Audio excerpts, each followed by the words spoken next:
All right, let's just dive right into it. Today, we are exploring one of the absolute most complex narrative arcs, and honestly, one of the most legendary pop culture villains ever created.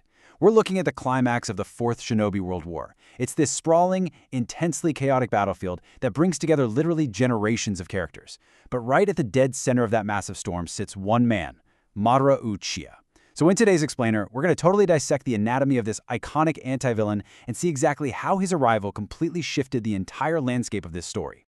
But before we get into the literal earth-shattering battles and the crazy tactical maneuvers, we really got to ask ourselves a fundamental question. How exactly did a figure who was universally believed to be long dead become the ultimate mastermind behind a global war? Like, how does a ghost pull the strings of the world's most powerful nations? Well, as we're going to see, it wasn't just raw, overwhelming power.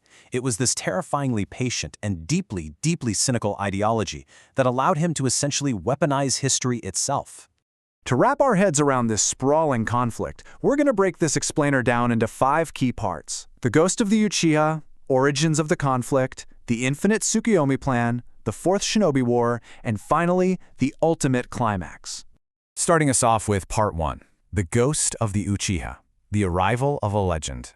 So up until this exact moment in the story, an imposter had actually been out there using Madara's name, weaponizing his legendary reputation just to strike terror into the Allied forces. But then, a dark reincarnation technique physically drops the real Madara right onto the battlefield, and the stakes just instantly skyrocket. Series creator Masashi Kishimoto actually had a very specific philosophy here. He intentionally designed Madara to literally have no weaknesses. He was written to be this flamboyant, impossible roadblock that you couldn't just overpower. He forces our heroes to outthink, outendure, and outbelieve an opponent who represents the absolute, undisputed pinnacle of combat.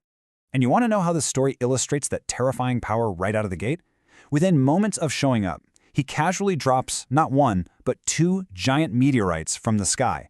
And when the Allied leaders miraculously manage to catch the first one, he just looks down and goes, "Okay, but what are you going to do about the second one?" and crashes it directly into the first.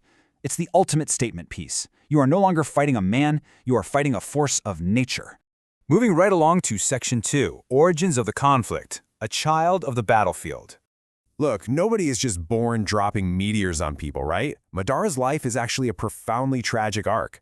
He starts out as a deeply traumatized kid losing his family in constant warfare, eventually trying to co-found a village of peace with his rival Hashirama.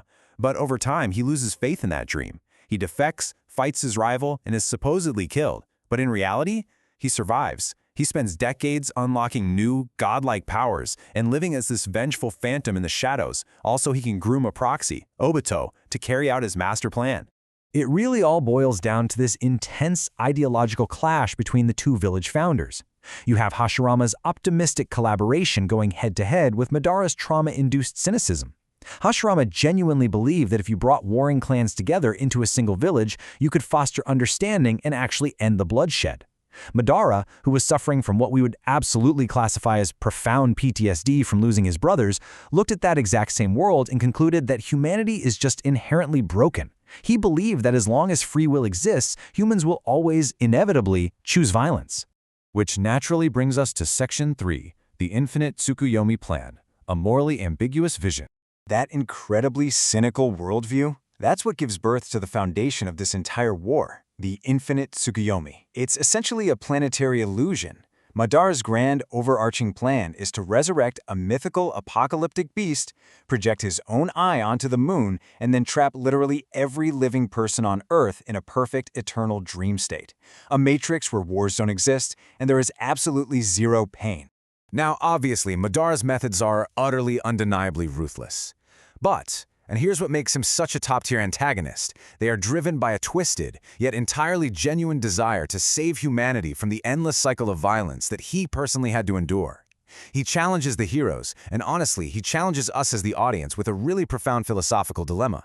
Ask yourself, is a messy, painful reality with free will actually better than a completely artificial, perfectly forced paradise? Now let's see how that plays out in Section 4, the Fourth Shinobi War, the multi-front chaos. With his motivations completely locked in, this war just absolutely erupts across multiple battlefronts on an unbelievable scale, with the Allied forces desperately trying to stop his plan. Just to keep us oriented here, we're looking at 3 massive, simultaneous conflicts happening all at once. On one front, you've got the reanimated Madara taking on the 5 strongest leaders in the world, the 5 Kage. Over on another front, our core heroes are engaged in a brutal fight against the imposter wearing the mask, Toby. And finally, hiding out in a cave miles away, Sasuke and his reanimated brother, Itachi, are trying to stop Kabuto, the guy who is actually controlling the entire undead army. And over on that first battlefield, facing the 5 strongest leaders on the planet, Madara just decides he's done playing around. He literally spawns 25 wood clones. And then, just to completely break their spirit, he wraps every single one of those clones in that colossal, impenetrable armor known as Susanoo. He even casually asks the world leaders if they'd prefer the clones to use the armor or not. I mean, come on. It turns an epic final stand into a literal god just toying with mortals. Meanwhile, off in that hidden cave, Itachi and Sasuke are putting in the work to dismantle Kabuto's control over the undead army. Kabuto was honestly dominating the fight for a bit, but then Itachi pulls out a forbidden technique called Izanami. This is wild. It traps Kabuto in an infinite mental time loop, repeating the exact same moments over and over again until he can genuinely accept his own identity. And while Kabuto is paralyzed in that loop, Itachi forces him to end the reincarnation technique. Suddenly, the undead army just starts dissolving into light all across the battlefield. So the Kage see Madara's reanimated body start to glow and fade away, and they completely think they've won. But shockingly, in one of the biggest flexes in the entire series, Madara, who of course knows the hand seals for the technique himself, simply weaves the signs and severs his own connection to the summoner. Instead of returning to the afterlife like everyone else, he just stays right there in the living world as an unstoppable, immortal threat with literally unlimited chakra. He essentially just hacks the magic system, proving once and for all that he answers to absolutely no one. And that pushes us right into Section 5, the ultimate climax, unmasking the truth. Over on the other front, Toby's ability to just phase through attacks seemed completely invincible. But then, Kakashi realizes a terrifying truth. Toby's dimension-hopping ability is fundamentally linked to Kakashi's very own spatial eye technique, Kamui. They share the exact same pocket dimension. Through some seriously brilliant tactical deduction, Kakashi purposefully warps a blast of energy into that alternate dimension at the exact millisecond Toby sends his body part there to dodge. The attack connects in the void, completely shattering the mask and revealing him to be Kakashi's supposedly dead childhood friend Obito Uchiha. This whole revelation is just a masterclass in narrative design. It brilliantly juxtaposes Naruto's relentless, unyielding optimism against the totally broken realities of both Madara and Obito. See, Obito was groomed by Madara into believing this world was a hell that simply wasn't worth saving. Both of these villains want to escape into a perfect dream. But Naruto? A kid who has suffered just as much isolation and pain, he adamantly refuses to give up on the messy, painful, but deeply genuine reality of the world and the bonds he's formed. And yet, despite everything our heroes are throwing at them, the real Madara finally arrives on that battlefield to back Obito up. And together, they actually pull it off. They succeed in reviving the apocalyptic Ten-Tails beast.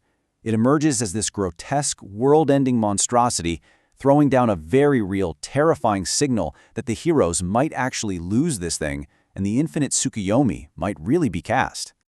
But this is where the core thematic difference between the hero and the villain really shines. In stark contrast to Madara's absolute isolation and his obsession with controlling these beasts from the top down with his eyes, Naruto does the exact opposite. He embraces his bond with the Nine-Tails, Kurama. He learns their names, he literally bumps fists with them, and he treats them as true comrades rather than just tools of war. He proves to Madara and Obito that real, lasting strength comes from collaboration and mutual respect, not from cynical force control. As we wrap up this explainer and take a step back to look at the monumental scale of Madara Uchiha's war, we're really left grappling with the core theme of the entire series. Madara is a legendary character because he forces us to confront this deeply unsettling question. Is a perfect world even worth living in if it's entirely a forced dream? He proves that sometimes the most dangerous villains out there aren't the ones who want to watch the world burn, but the ones who want to freeze it in a perfect artificial peace. Definitely something to chew on. Thanks for tuning in.